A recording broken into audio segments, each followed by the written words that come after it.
এটা ঢাকা শহরের একটা ঐতিহ্যবাহী খাবার বলতে পারেন আপনি। যতগুলো মুখরোচক খাবার আছে তার মধ্যে এই একটা।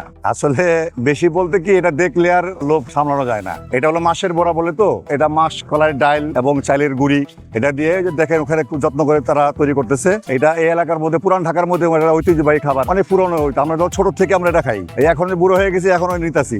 বাসায় খুব পছন্দ করে, গেলে বউ বাচ্চারা খুশি হয়, এই আর কি। আর মার্কেটের দিকে আসলাম, দেখলাম, নিয়ে গেলাম, এরকম আর কি। কিন্তু দেখলে নেই, আপনার সামনে পড়লে আমরা নেই। হ্যাঁ, খুবই পছন্দ করে এটা। তো এটা মাঝে মধ্যে অর্ডার দিয়ে নেয়, তারপর এখন যে নিয়ে নেওয়ার পর দেখা যায় ওরা খুশি হয়ে গেছে। মাছের বড়া এটা মানে একটা কেমন একটা আনন্দ।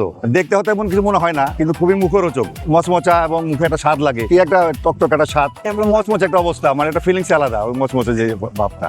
মাছের বড়া এটা হচ্ছে পোলার চাইল মাছ কালেটেল ময় মশলা। এটা ঐতিহ্য চকবাজার পুরান টাউনের খাবার। এটা লাগে পোলার চাইলের গুড়ি, মাছ কালেটেল, লবণ, ময় মশলা। এই আটটা বানাই তেলে ছাড়তেছি, এটা আবার ভুনো হবে, লাল হবে। এটা আধা কাঁচা, আবার পরে ভুনো হবে। আমি বানাই তো মনে করেন 45 বছর। খাবার খায় লুচি, মুখে লুচি, এই জন্য খাবার খায়। পুরান ঢাকা তো বুঝে বিরিয়ানি আর তেহারি, আসল যে মাছের বড়া সেটা জানে না।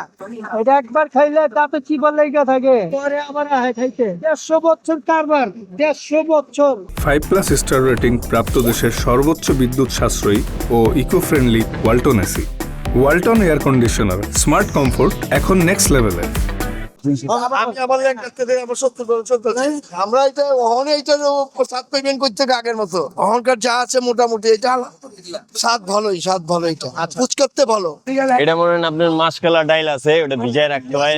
পোলাও চাল আছে, ভিজায় রাখতে হয়। মাসকলা ডালটা একটু ফুলে উঠলে বাইটটা, তারপরে উপরে পোলাও চালের গুঁড়ির সাথে মিক্স করতে হয়। মিক্স করলে মনে করেন ওই যে রুমে একটা খামির হয় পেস্টের মতন, ওটা থাপড়ে তারপরে বানাতে হয়। এটাই মনে হয় একটা মুখে লেগে গেছে, মানে লোভ জিনিসটা, যেটা দেখলে খেতে হবে। পুরান ঢাকা আসতে লোভ লাগবে, কিন্তু নিউ টাউনের মানুষ এটা চিনবে না। এটা পুরান ঢাকার মানুষই চিনবে এটা, যে এটা জ্ঞাত হইলে খেতে হবে, চোখে পড়লে খেতে হবে। এটা এইরকম একটা জিনিস, এটা যে ছোট থেকে খাইতে তেমন চলতেই আছে। এটা খাবার যেটা কেমনে বানাতে হবে এটা সবাই পারবে না, সবার হাতে এটা হবে না, হিসাব করা যাবে না। ওই যে মেশিন চলতেছে হাত, দেখছেন, কোনো ব্যাটারি বুটারি কিছু নাই, চলতেই আছে। যে অনুমান করা যাবে না। এই যে 8টা বাজে বইছে, রাত 12:30 কি 10টা পর্যন্ত চলতেই আছে। এটা কিনতে জন্য আত্মীয় বাসায় যায় খাওয়ার জন্য, এই জন্য লিয়ে গেছে। আর তাদের ভালোই লাগে, যে আসবে একটা লিবে একটা খাবে, নিলে একটা খাবে। কেউ এটা বাইরে নিয়ে যায়, যেরকম আপনি আমি বন্ধু আমি মাছের বড় নিতে গেতেছি, তোর লাগবে কিনা, আমার লেগে তুই লিয়ে আইস। আমি বাইরে তুই জানাইবি, আমার লাগে কিছু লিয়ে আইস। সকাল 8টাতে লিয়া, রাইতে আপনার 8টা না 10টা 11টা বাজবো,